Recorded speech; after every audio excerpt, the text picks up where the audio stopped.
Bonjour à tous, mesdames, messieurs, chers collègues, chers partenaires, chers donateurs.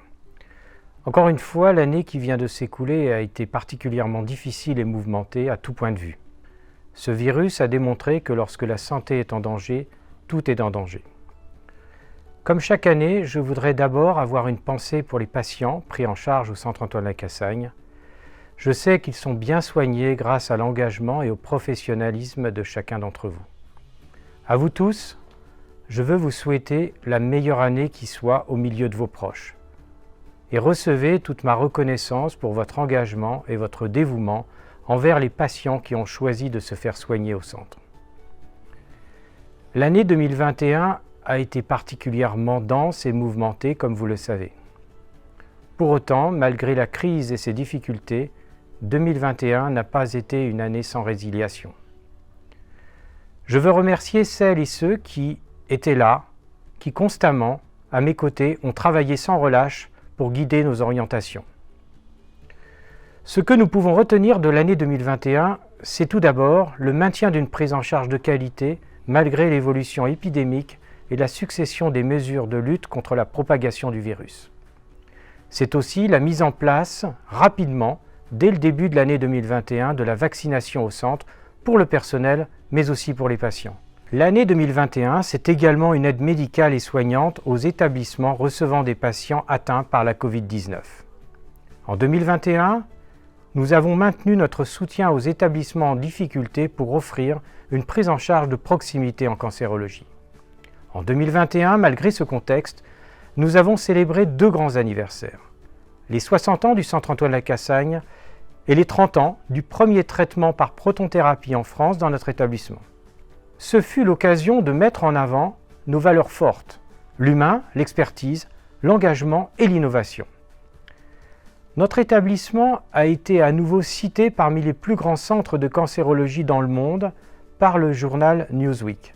Nous pouvons être fiers de cette reconnaissance et de l'image que nous offrons à nos concitoyens. L'UFC a été à nouveau reconnu pour son excellence dans le classement du point. 2022, quant à lui, sera, je l'espère et enfin, et avec un optimisme prudent, l'année d'après-pandémie, et celle où nous observerons les efforts faits pour tenter de panser les plaies économiques et sociales de notre pays. Elle sera encore compliquée, car nous devrons apprendre à vivre avec ce virus et avec ses conséquences dans notre quotidien professionnel. Mais cette année sera riche et dense, j'en suis persuadé. À notre niveau, nous aurons à relever plusieurs défis. Budgétaires tout d'abord, pour continuer à investir et à recruter, mais aussi et surtout stratégiques pour garantir l'avenir de notre établissement. Aujourd'hui, le Centre Antoine Lacassagne a besoin de se réinventer, de se reconstruire, de construire un nouvel avenir pour répondre encore mieux aux besoins et au rythme de vie d'une population qui a changé. Aussi, pour cette nouvelle année 2022, je mettrai principalement en avant la perspective d'un nouveau Centre Antoine Lacassagne qui commence progressivement à se dessiner grâce à l'opportunité d'un plan d'aide à l'investissement du Ségur de la Santé. Ce projet sera long à élaborer, mais une chose est sûre, il s'inscrira dans le respect de notre singularité et de notre savoir-faire. Cette singularité d'ailleurs, puisée également dans notre histoire et dans les valeurs partagées avec la communauté des CLCC, constitue notre force où chacun a une véritable place et une reconnaissance.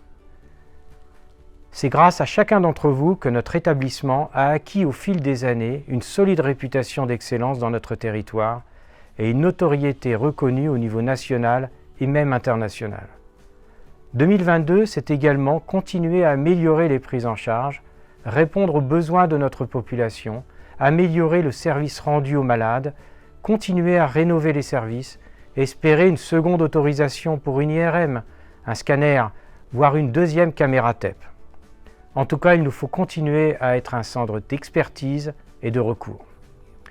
2022, c'est bien évidemment poursuivre l'amélioration des conditions de travail et d'exercice des salariés auxquels j'accorde une attention particulière en tant que médecin. Il y a beaucoup de progrès à faire et j'en suis conscient. C'est une priorité de mieux prendre en considération les transformations accélérées par la pandémie, des attentes des salariés, des aptitudes et des pratiques. Je sais parfaitement que chacun d'entre vous travaille dans un environnement de plus en plus difficile.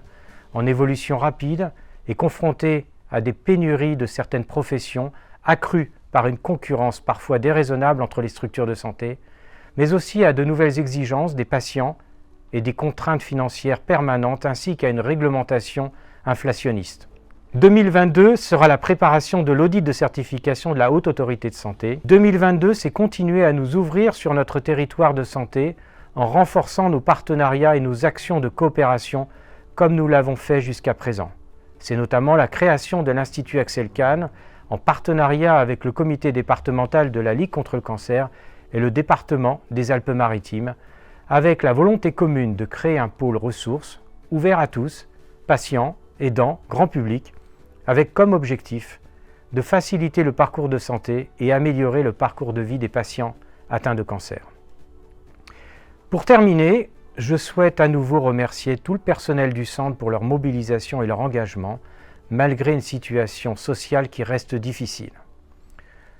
Je voudrais remercier les institutions qui nous soutiennent, les associations et leurs bénévoles qui œuvrent tous les jours pour soutenir nos patients, la commission des usagers du centre qui s'implique activement pour les patients, les entreprises et les généreux donateurs qui nous soutiennent. Pour 2022, j'ai envie de faire le vœu de retrouver une vie normale, le vœu de sortir de cette crise qui a bien trop duré. Merci.